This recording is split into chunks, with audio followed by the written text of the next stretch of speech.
Gracias, hermano Gerson. Vamos a ir al Evangelio de Juan, amados hermanos, al capítulo 19.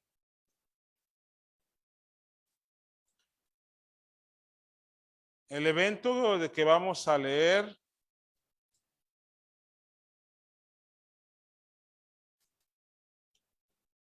sucedió el viernes, al final del día de la Semana de la Cruz. Desde el Juan 19, desde el versículo 38 hasta el versículo 42. Después de todo esto, José de Arimatea, que era discípulo de Jesús, pero secretamente, por miedo de los judíos, rogó a Pilato que le permitiese llevarse el cuerpo de Jesús. Y Pilato se lo concedió. Entonces vino y se llevó el cuerpo de Jesús. También Nicodemo, el que antes había visto a Jesús de noche, vino trayendo un compuesto de mirra y de áloes, como 100 libras. Tomaron pues el cuerpo de Jesús y lo envolvieron en lienzos con especias aromáticas, según es costumbre sepultar entre los judíos. Y en aquel lugar donde había sido crucificado, había un huerto. Y en el huerto, un sepulcro nuevo, en el cual aún no había sido puesto ninguno. Allí pues, por causa de la preparación de la Pascua de los judíos, y porque aquel sepulcro estaba cerca, pusieron a Jesús. Vamos a orar. Bendito Dios, querido Padre, en esta mañana estamos aquí, un pequeño rebaño de tu inmensa iglesia. Y deseamos, oh Señor, escuchar tu voz. Que tu palabra sea anunciada. Que nuestros oídos escuchen tu palabra. Y que nuestro corazón se doblegue ante ella. Y yo te ruego por eso, Señor. Para que prepares nuestro corazón a tu santísima palabra. Y mientras tu palabra, Señor, es expuesta, que en el corazón de tu iglesia haya meditación, adoración, rendición, consagración, que la fe en ti crezca, que el amor por ti, Señor, crezca en nuestros corazones. También te ruego por aquellos que aún no son tu iglesia, para que concedas arrepentimiento y fe, y que tu Espíritu Santo convenza de pecado, de justicia y de juicio. Muéstranos tu gloria, salvando. Muéstranos tu gloria, transformando vidas. Muéstranos tu gloria, Señor, en la exposición de tu palabra. Para eso, oh Padre, tú te has provisto de un pecador más, uno entre nosotros. Y así que te ruego, Padre, que para que por favor me otorgues la humildad necesaria para que tu palabra sea expuesta. Oh Señor, no quiero interrumpir tu palabra. Y por eso te pido humildad, de la cual carezco, Señor. Pero confío que tú me la puedes otorgar. Y así que tu palabra sea expuesta con humildad. Esa misma humildad te ruego para los que oyen. para que escuchen tu palabra con humildad, de la cual carecen también, Señor. Y también te ruego que me des amor para cada uno de los que escucha, que con tu amor en mí, para ellos, tu palabra sea expuesta y que vean en los ojos de tu siervo, los ojos de tu amor, Señor. Padre, amamos tu palabra. Estamos sedientos de ti y de tu palabra. Háblanos. Nosotros lo escuchamos, Señor. En Cristo Jesús. Amén. La sepultura de Jesucristo. El pastor Evis Carballosa dice, en cuanto a estos eventos, desde la óptica humana, el Gólgota puso fin al cristianismo. Los enemigos de Jesús, o sea, los principales sacerdotes, los escribas, los fariseos, Herodes, Pilato y otros, pensaron que el sepulcro donde Cristo fue sepultado ponía fin a la historia de la fe cristiana. Todos, por supuesto, estaban rotundamente equivocados. Fin de la cita. La sepultura de Cristo, amados hermanos, es algo de lo que no escuchamos mucho. Esto es debido a que predicamos con emoción y con ánimo y con algarabía en nuestro ser acerca de la resurrección. Sin embargo, nuestra doctrina de la resurrección tiene sentido porque Cristo murió y fue sepultado. El mensaje de la muerte de Cristo, de la crucifixión de Cristo y de la sepultura de Cristo es parte esencial del evangelio de Cristo. Así que debemos hablar de cuando Cristo fue sepultado. Es tan importante de tal manera que la Biblia nos registra este evento en los 4 evangelios. Y al revisar los 4 evangelios vemos algunos detalles importantes, importantísimos, acerca de la sepultura de Jesucristo. Son datos que debemos comprender y en los que debemos meditar. Así que con la guianza del Espíritu Santo, espera, eso es lo que vamos a hacer en esta mañana. Ir a esa información, conocerla y meditar en ella. En los 4 evangelios, hermanos, está registrada la sepultura del cuerpo de Jesús. Ahora también es importante, mientras meditamos en todo esto, recordar que Jesús ya había anunciado todos estos eventos: su muerte, su sufrimiento, su sepultura y su resurrección. Si están conmigo, vayan al Evangelio de Mateo para ver una de esas ocasiones en que Jesús anunció estos eventos. En el capítulo 16.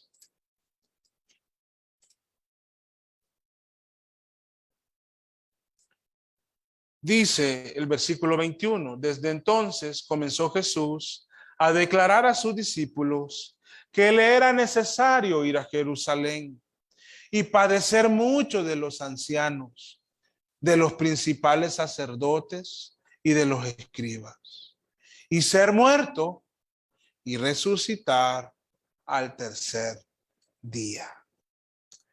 Bueno, con eso en mente y con la narración, hemos leído 2 narraciones de 2 evangelios, la que dirigió mi hermano Juan Carlos del Evangelio de Mateo y la que acabamos de leer del Evangelio de Juan, acerca de la sepultura de Cristo. En estas narraciones y también en la de Marcos y la de Lucas, vemos el nombre de los colaboradores en la preparación y en la sepultura de Jesús. Ahí están y vamos a ver qué nos dice la Biblia de ellos. También vemos que la Biblia nos da algunos detalles acerca de estas personas. Asimismo, nos dice el lugar en el que fue sepultado Jesucristo, que es un dato maravilloso, importantísimo, en el que vamos a ver. Y también nos dice los cuidados que tuvieron en el resguardo de este sepulcro. Vamos a empezar con quiénes fueron esos que colaboraron en la sepultura de Jesús. Uno de ellos, José de Arimatea. Y el otro, que solo lo menciona Juan, Nicodemo. Así como la narración de Juan 3, Jesús y Nicodemo solo está en Juan. Juan menciona aquí también a Nicodemo. Empecemos por José de Arimatea.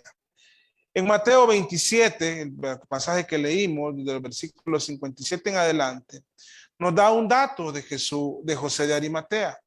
Vean lo que dice el versículo 57. Cuando llegó la noche, vino un hombre rico de Arimatea. Es un dato que está dando la Biblia. ¿Qué entendemos por alguien rico? Pues generalmente es aquel que tiene bienes, pero además de bienes, tiene liquidez, tiene dinero metálico. Y por lo tanto, vive con cierta comodidad. José de Arimatea era un hombre rico. Era económicamente hablando del segmento de la alta sociedad de Jerusalén.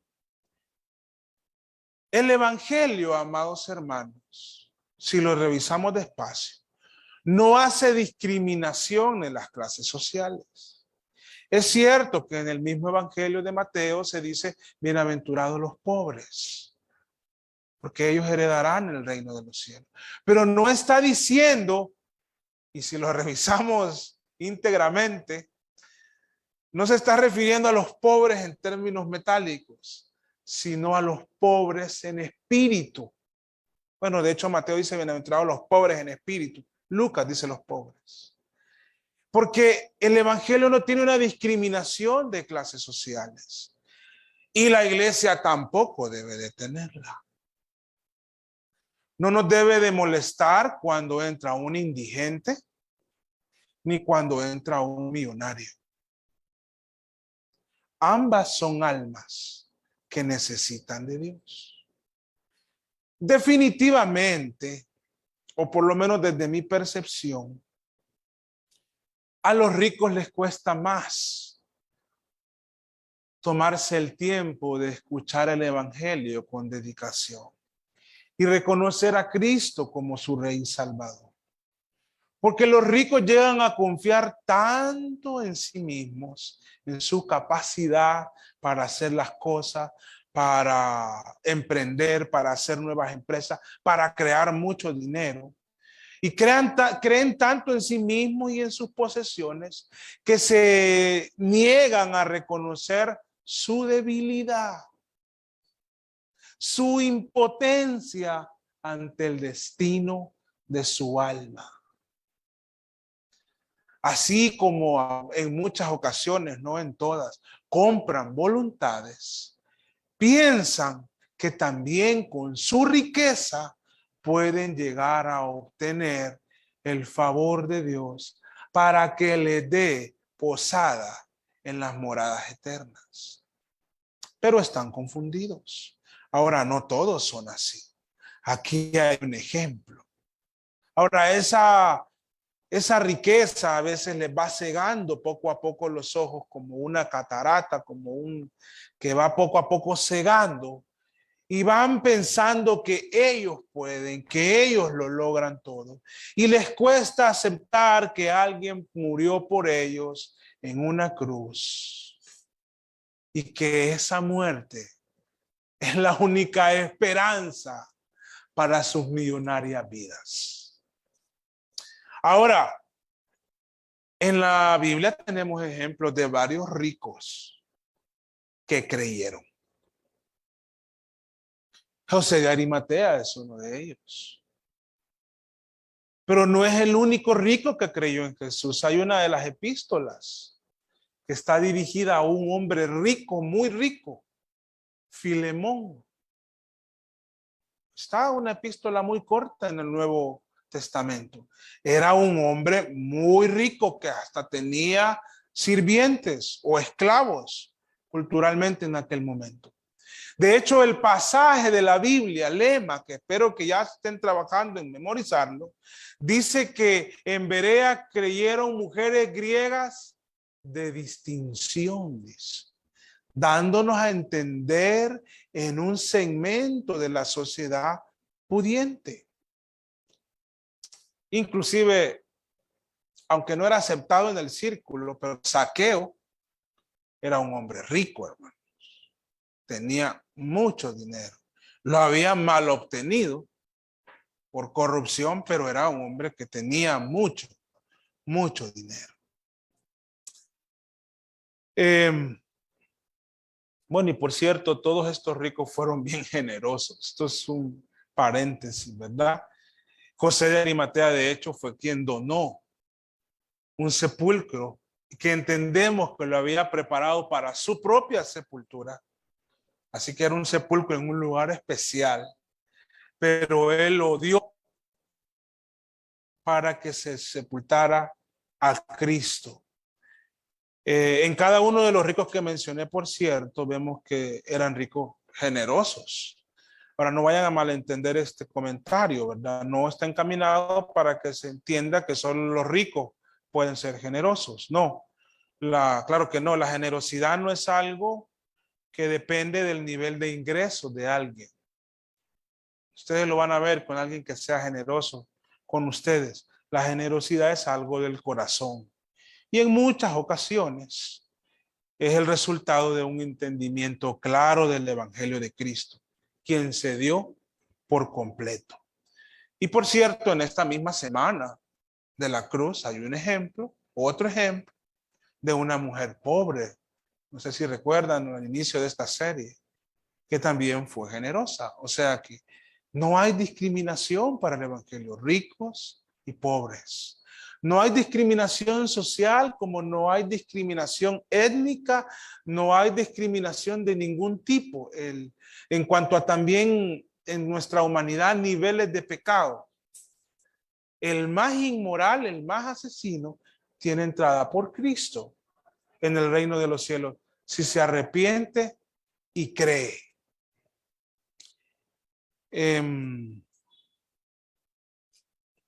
Bueno, este es un dato de José de Arimatea. Era un hombre rico, era un hombre de la alta sociedad y que siempre andaba, hermanos, algunas monedas. Siempre tenía la capacidad de hacer sus cosas, sus lujos y sus cosas. Marcos nos da otro detalle. Si ustedes quieren ir anotando o viendo en sus Biblias, en Marcos 15, podemos ir, tenemos tiempo. En Marcos 15, el versículo 42, nos revela que era un miembro noble del concilio. Este es otro dato importantísimo, hermano. No solo era rico, dice Marcos 15, 42. Cuando llegó la noche, porque era la preparación, es decir, la víspera del reposo, José de Arimatea, miembro noble del concilio. El concilio era presidido por el sumo sacerdote, en aquel momento Caifás. Anás era solo el título, quien lo dirigía era Caifás, un saduceo, de cepa. Pero en el concilio habían saduceos, pero habían muchos fariseos.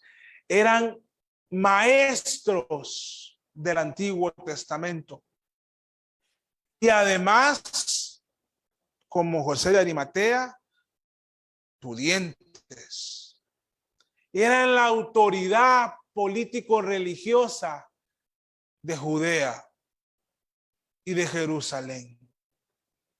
No solo era rico, era parte del concilio, un religioso. Era parte del Sanedrín, de los que decidieron dar muerte a Jesús. De los que convencieron a Judas. De los que le dieron las monedas de plata. De los que fueron a Pilato a pedirle que quebrara sus piernas. De los que lo acusaron. Él era parte de ese grupo. Ese grupo de líderes que determinó matar a Jesús. Ahora no todos de ellos estaban perdidos, hermano. Aún entre los más extremistas, fanáticos religiosos, hay espacio para el evangelio de Cristo. Siempre habrá alguien con hambre y sed por la verdad. Siempre habrá alguien con hambre y sed por la verdad.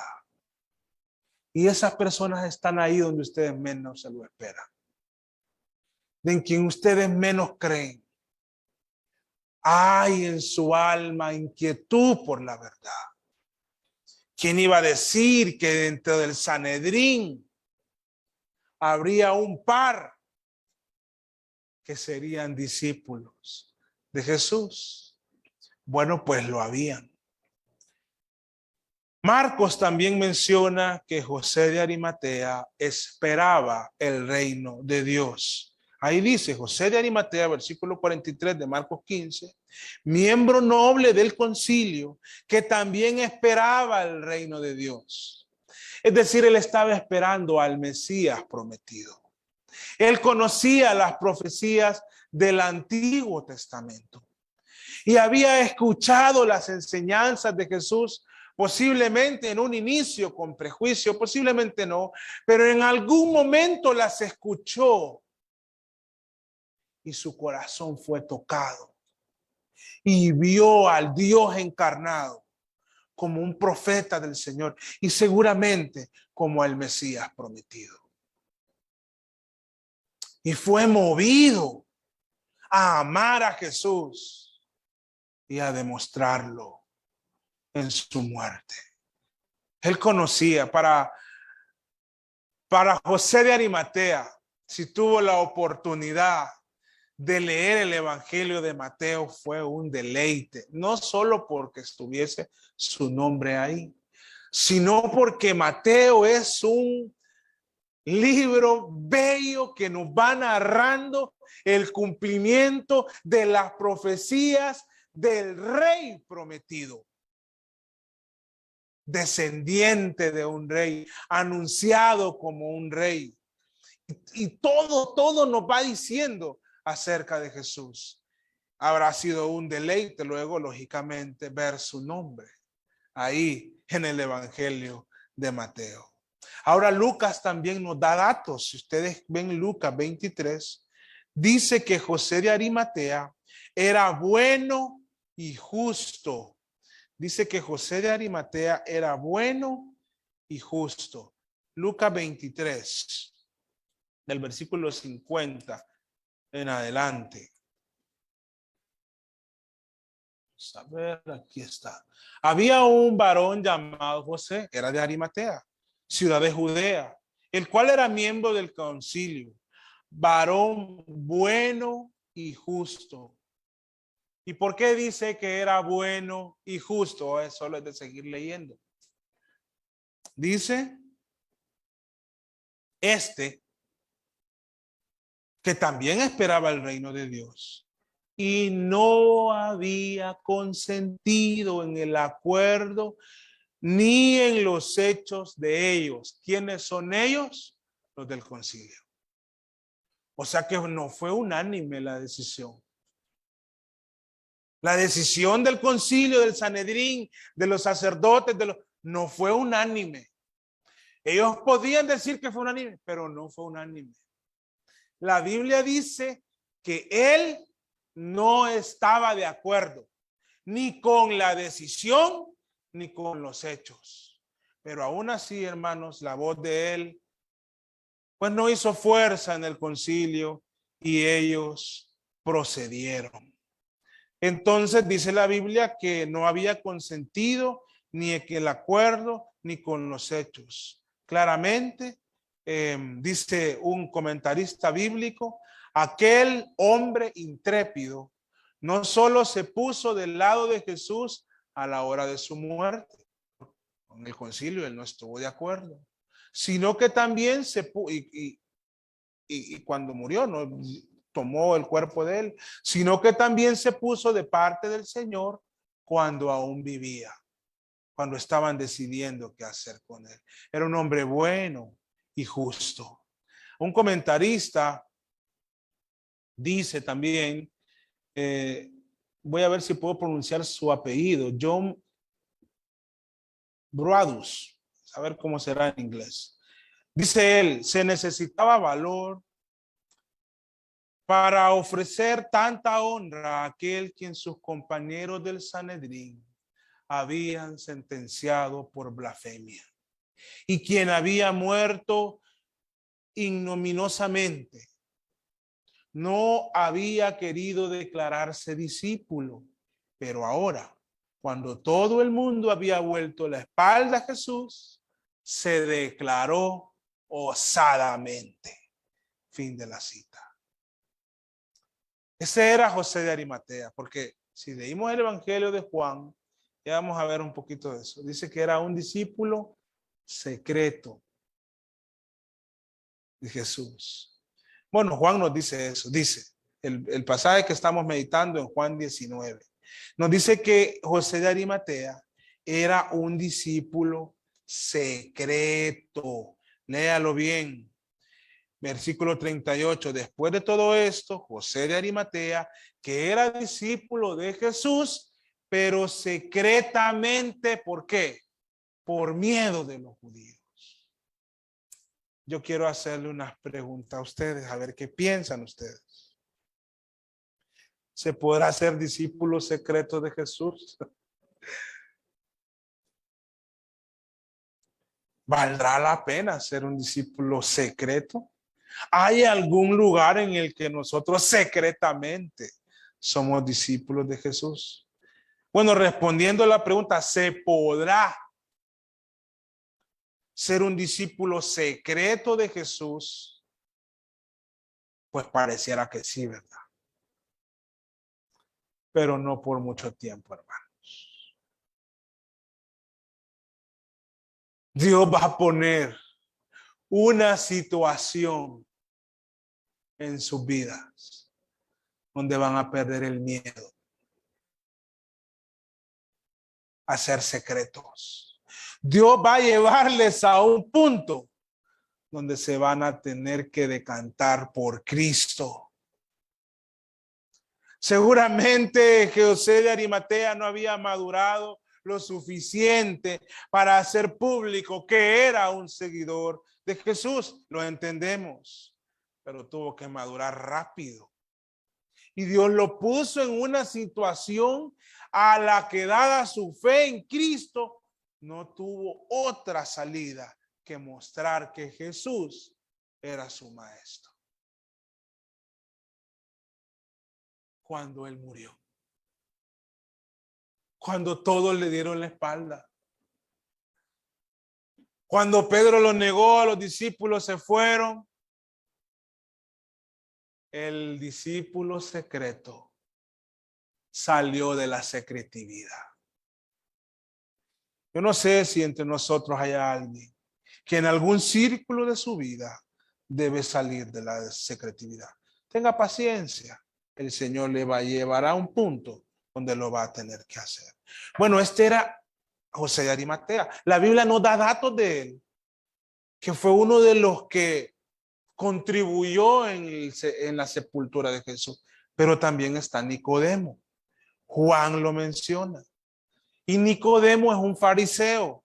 Aquel fariseo que tuvo una conversación con Jesús y que está registrada en el Evangelio de Juan, en el capítulo 3. Fue a Nicodemo que Jesús le dijo, os es necesario nacer de nuevo.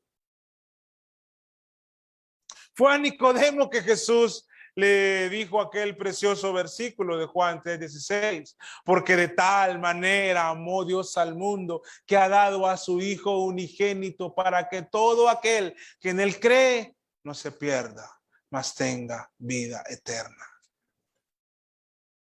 Fue a Nicodemo, que también, ¿en qué momento fue que se visitó a Nicodemo? De noche, para que mucha gente no se enterara, hermano. Como que José de Arimatea y Nicodemo tenían esto en común. Seguramente se entendían, pero tenían cierto temor, cierto miedo, y habían sido discípulos del Señor así, sin que mucha gente se entere. Además de aquel famoso relato de Juan 3, hay dos momentos más en los que vemos a Nicodemo. Uno de ellos aquí en su sepultura y el otro está en Juan 7. Quiero que lo vayamos a ver. En Juan 7, en el versículo 45, cuando ya el pueblo dice, bueno, este es el Cristo, este es el Hijo de Dios, y los del Sanedrín, el concilio, mandan a una guardia a prender a Jesús. Entonces los alguaciles, dice el versículo 45, retornaron a los principales sacerdotes y a los fariseos. Y esto les dijeron, ¿por qué no le habéis traído a Jesús? Los alguaciles le respondieron, jamás hombre alguno ha hablado como este hombre. Entonces los fariseos le respondieron, ¿también vosotros habéis sido engañados? ¿Acaso ha creído en él alguno de los gobernantes o de los fariseos? ¿Acaso hay alguien del Sanedrín, pues, que haya creído en él? No sean ignorantes, le están diciendo. ¿Han visto que alguien que conoce la ley ha creído? Versículo 49, mas esta gente no sabe la ley.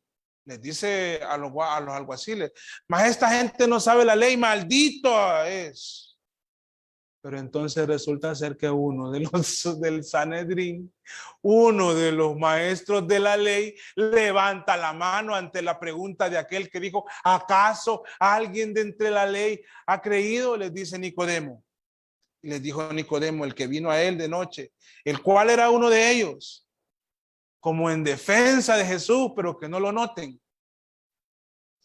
¿Juzga acaso nuestra ley a un hombre si primero no le oye y sabe lo que ha hecho?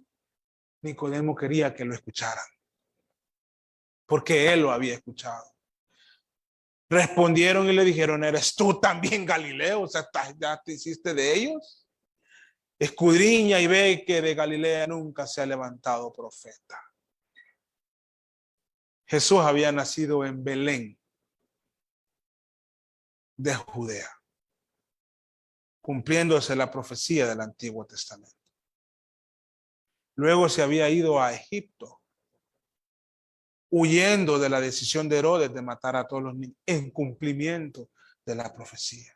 Y tuvo que irse a Egipto, porque como lo dijimos el domingo pasado, el evangelio, el éxodo no es más que sombras del verdadero éxodo. Y el Mesías se va a Egipto. Viene luego de Egipto para liberar a su pueblo. Y creció en Nazaret de Galilea, pero él no era de Nazaret. Él era galileo en cuanto que ahí había crecido, pero él había nacido en un pesebre de Belén, de Judea, tal como la profecía lo decía. Bueno, entonces le sacan eso a Nicodemo, pero vean, Nicodemo desde aquel encuentro, su corazón quedó conmovido por Cristo.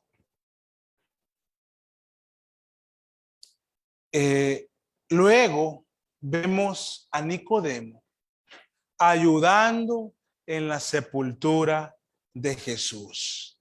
Estas son las dos personas que aparecen ahí. Vean, capítulo 19, cuando es sepultado, versículo 39.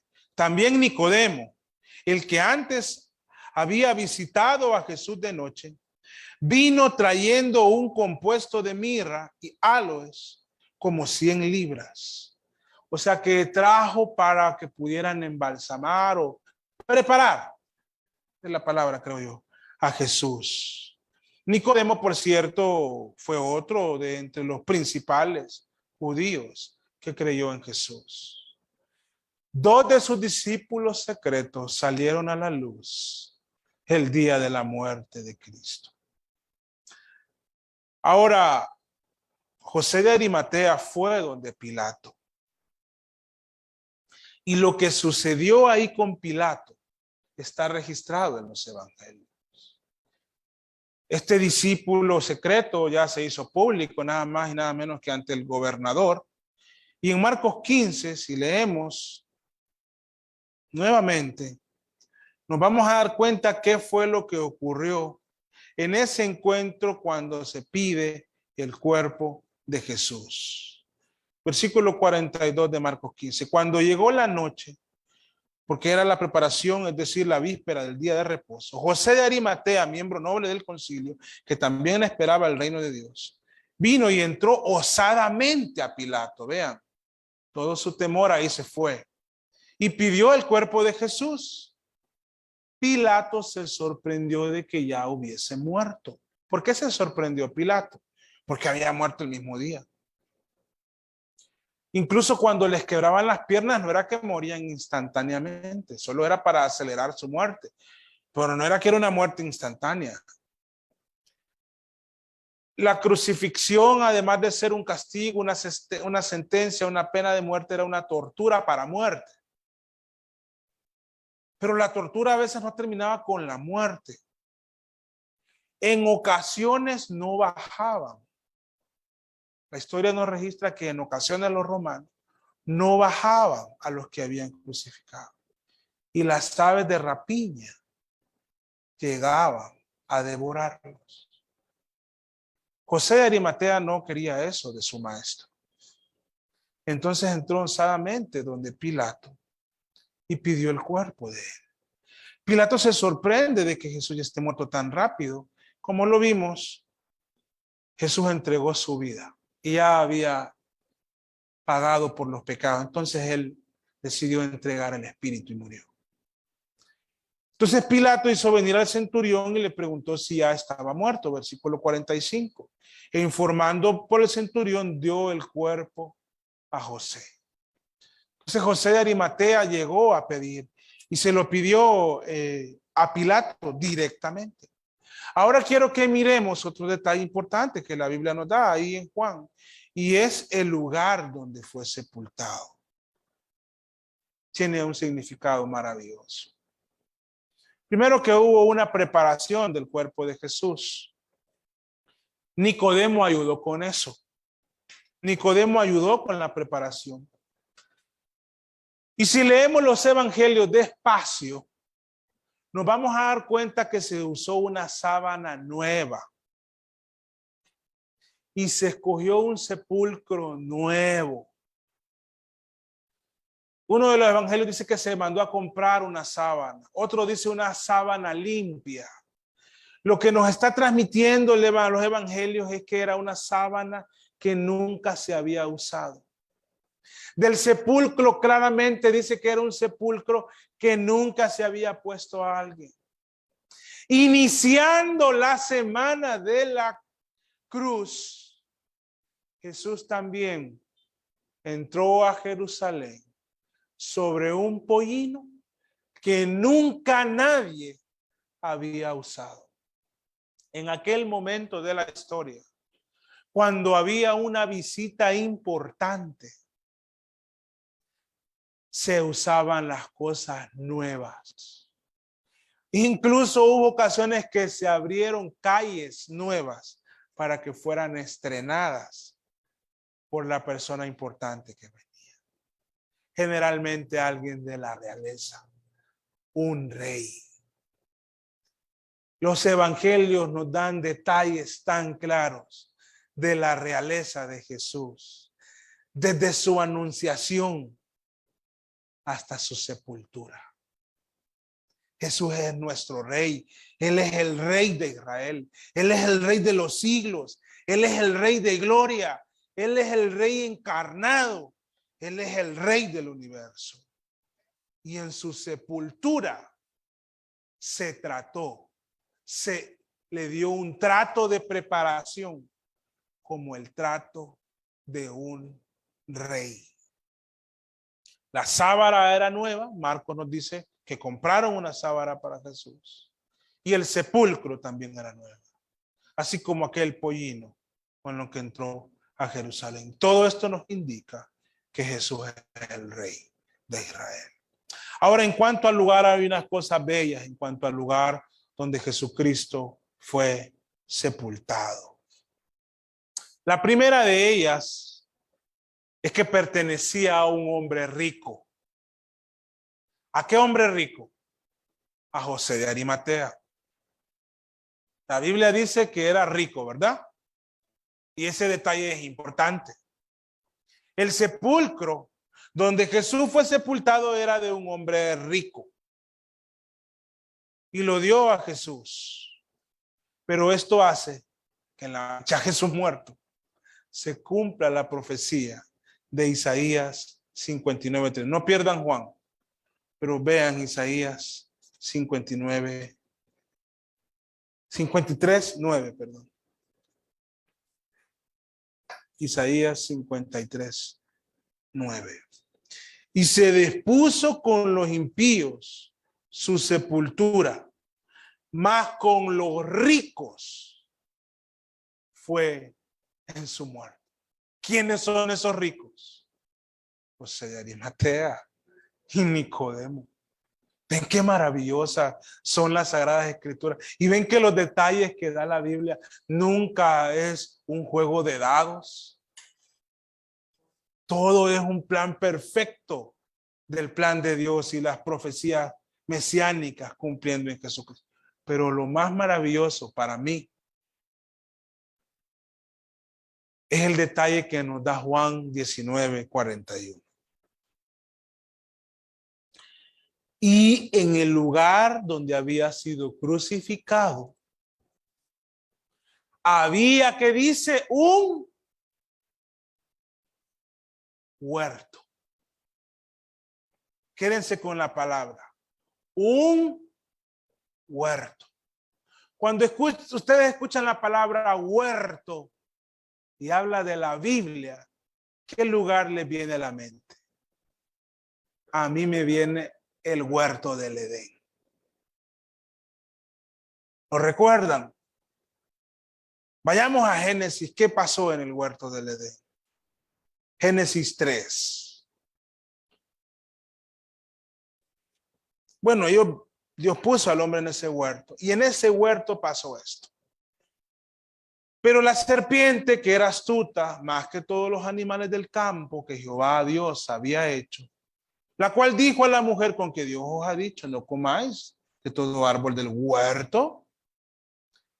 Y la mujer respondió a la serpiente: del fruto del árbol del huerto podemos comer, pero del fruto del árbol que está en medio del huerto, dijo Dios, no comeréis de él, ni le tocaréis, para que no muráis. Entonces la serpiente dijo a la mujer: no moriréis, sino que Dios sabe que el día que comáis de él seréis abiertos vuestros ojos, seréis como Dios, que sabe el bien y el mal. Y vio la mujer que el árbol era bueno para comer y que era agradable a los ojos y árbol codiciable para alcanzar sabiduría.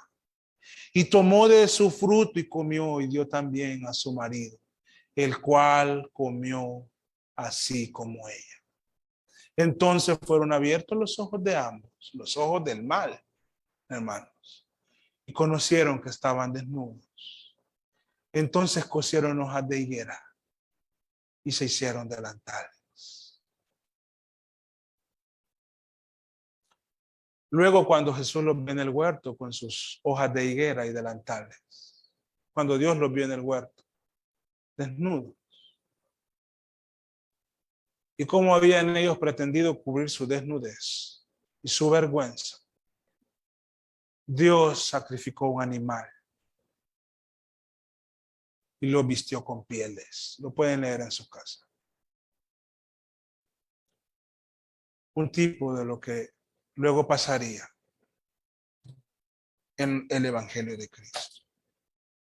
En el huerto del Edén, amada iglesia, todos nosotros, el hombre y todos los descendientes de Adán y Eva, morimos. La caída no solo fue una caída, fue el acabose. Terminamos muertos, como dice Efesios 2:1, en nuestros delitos y pecados. O sea que en nuestra caminar somos muertos en vida, hermanos, sin Cristo. Porque en un huerto el hombre cayó a un estado de depravación total, siendo capaz en su mente, en sus palabras y en sus pensamientos de hacer las peores atrocidades. Potencialmente todos nosotros podemos hacer cosas terribles. Yo sé que no todas las hacemos.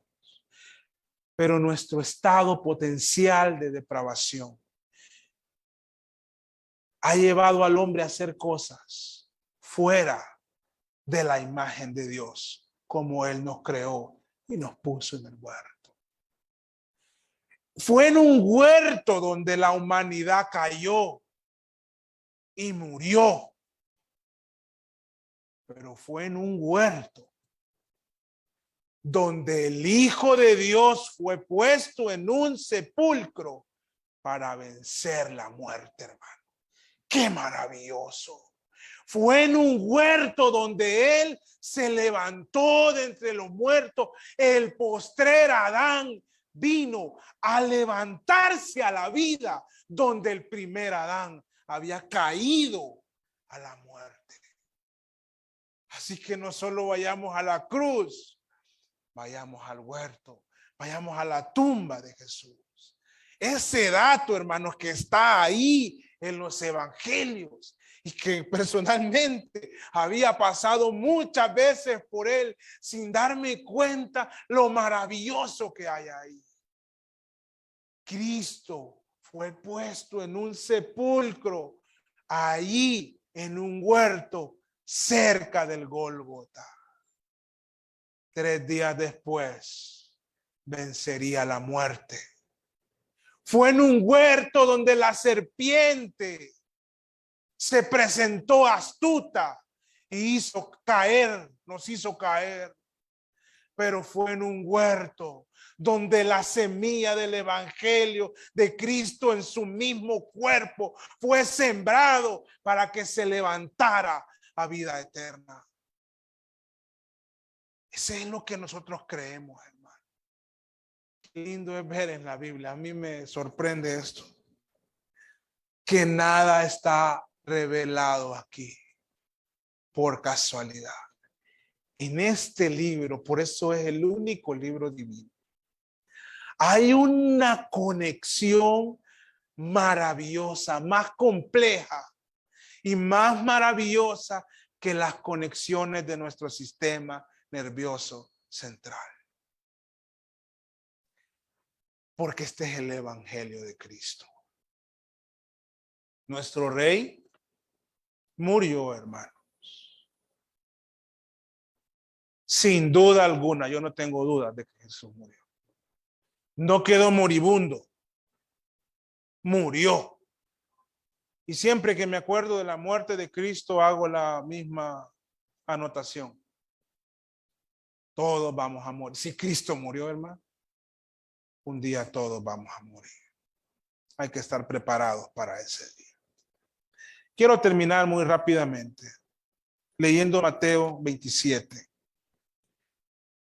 para hablar del aseguramiento y de los resguardos que se dieron en el sepulcro. Mateo 27 leímos, dice el versículo 62. Al día siguiente, que es después de la preparación, se reunieron los principales sacerdotes y los fariseos ante Pilato, diciendo: Señor, nos acordamos que aquel engañador dijo: viviendo aún, después de 3 días resucitaré. Manda pues que se asegure el sepulcro hasta el 3er día. No sea que vengan sus discípulos de noche y lo hurten y digan al pueblo: resucitó de entre los muertos. Y será el postrer error peor que el primero. Bueno, ya habían reconocido que habían cometido un error, por lo menos, ¿verdad? Y Pilato les dijo, ahí tenéis una guardia. Una guardia es un grupo de soldados. No es un soldado, es un grupo. Puede ser de 8, 16 o de más. Y aseguradlo como sabéis. ¿Quién cree ustedes que tendría el valor de enfrentarse a una guardia romana en esa época? En Jerusalén de Judea. Nadie, hermano. Era enfrentarse al imperio romano. Y Pilato les dijo, versículo 65, ahí tenéis una guardia y aseguradlo como sabéis. Entonces ellos fueron y aseguraron el sepulcro, sellando la piedra, poniendo un sello romano. Nadie puede mover esta piedra. Y poniendo la guardia. Es bueno ir un poquito a la historia y ver todos esos detalles, no los vamos a ver hoy. Pero ver que esa guardia romana significa el poder de este mundo, resguardando el cuerpo inerte y sin vida de Cristo en una tumba. Hoy podría llamarse gobierno de Estados Unidos, o los rusos, o los chinos, o los coreanos. Se pueden juntar todos, hermanos, a orillas de la piedra de Cristo. Ni el arma más poderosa podía detener lo que iba a suceder el domingo. Y con esto Dios va a demostrar que aún el poder de los imperios de este mundo no puede encontrar. No han podido, hermanos. Aquí cerca tenemos la isla de Cuba. Yo me gozo, tengo algunos, sigo a varios cubanos en redes sociales. Es maravilloso lo que está pasando con el evangelio en esa isla. Cuando décadas atrás era un delito creer en Cristo. Así pasará en Corea, nos enteraré, Corea del Norte, nos vamos a enterar. Y en muchos lugares. La tumba estaba sellada y Cristo estaba muerto. Envuelto en algunos lienzos, en su sábana y con sus aromas. Ahí estaba Jesús, amados hermanos, en esa tumba. Y voy a cerrar con un dato que si los evangelios lo mencionan, yo lo quiero resaltar también. Ahí en Mateo, ¿qué dice? Versículo 60, y lo puso en su sepulcro nuevo que había labrado en la peña, y después de hacer rodar una gran piedra en la entrada del sepulcro se fue. Y estaban ahí María Magdalena y la otra María sentadas delante del sepulcro. Yo sé que así como hay hombres como José de Arimatea y Nicodemo que en momentos de crisis dejan de ser discípulos secretos y pasan a ser discípulos públicos, creo que también en nuestros días siempre hay mujeres como esta que están ahí siempre, hermano. Yo doy gloria a Dios por cada una de ustedes, mujeres de esta iglesia. Porque a lo largo de la historia de la iglesia y la experiencia nos ha dicho que las mujeres ahí están. Y esto no es feminismo ni nada que ver. Pero no solo estaba José de Arimatea y Nicodemo. También había mujeres ahí. Porque el evangelio de Cristo no hace discriminación. Es para todos. Y la iglesia de Cristo está compuesta de hombres y de mujeres, hechos a la imagen de Dios. Y todos nosotros debemos de levantar la bandera del evangelio, el estandarte del evangelio de Cristo y anunciarlo en cualquier situación para la gloria de Cristo. Someternos a los lineamientos de la estructura de la iglesia, de la palabra del Señor.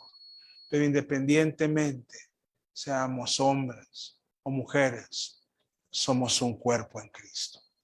Almas redimidas por su sangre.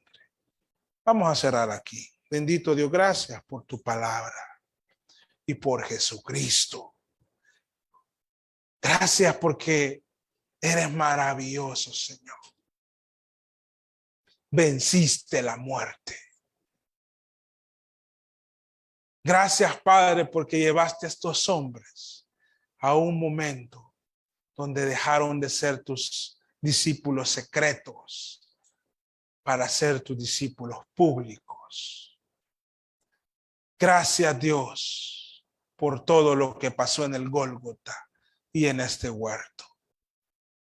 Gracias por lo que hemos aprendido esta mañana. Usa este mensaje para edificar a tu iglesia. Te lo pido en el santo nombre de Jesús. Amén. Que el Señor les bendiga, amados hermanos. Vamos a continuar, hermano Gerson, con el culto de esta mañana.